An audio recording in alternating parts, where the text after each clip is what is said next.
اخر واحد في الدوله الحديثه اللي هو رمسيس الثاني. رمسيس الثالث ده عمل كام حاجه؟ 7 حاجات، هنجمعهم 3 3 و1. بص معايا، قلت اول حاجه ايه؟ بنى معابد وتماثيل، اسس اسره 20. تاني، بنى معابد وتماثيل، اسس اسره 20. هزم شعوب البحر المتوسط وتصدى للليبيين.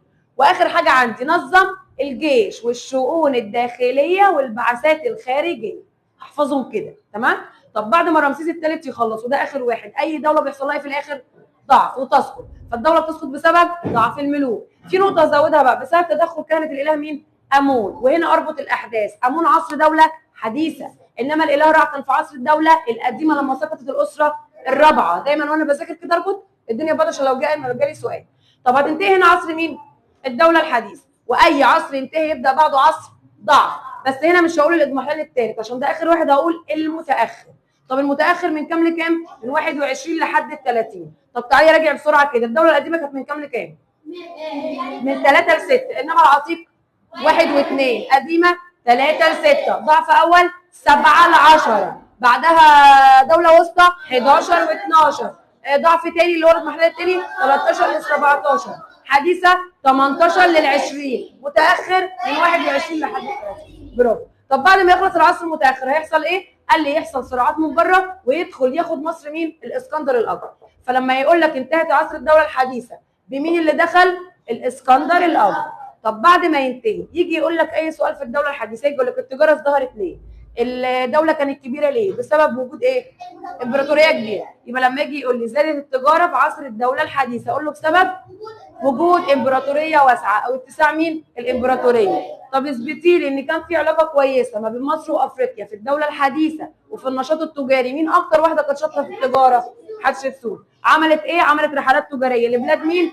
بونت، لما كانت بتجيب العجو والبخور والاحجار الكريمه.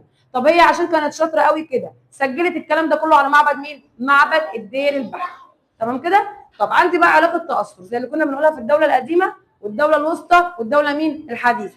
علاقه التاثر هنا بكام حاجه؟ ب3. قال لي انتشرت ايه؟ الطقوس والعبادات، وخدوا مني معابد واعمده على نفس الطراز المصري بالظبط. وهيرتدي النبلاء بتوع كوش نفس الملابس بتاعت المصريين. يبقى قلتهم في 3 كلمات اللي هم مين؟ قلت عندي انتشرت طقوس وعبادات، وتاني معابد والاعمده وارتداء النبلاء. تاني طقوس وعبادات والمعابد والاعمده وارتداء النبلاء. طب اخر حاجه احنا عرفنا كده علاقه مصر بمين؟ بافريقيا، وايه العلاقه وايه التاثر في الدوله الحديثه نفسها. طب ايه العلاقه اللي كانت حاصله في العصر المتاخر؟ انا بقول متاخر يبقى عصر ضعف ولا قوه؟ ضعف، يبقى في صراعات وحروب.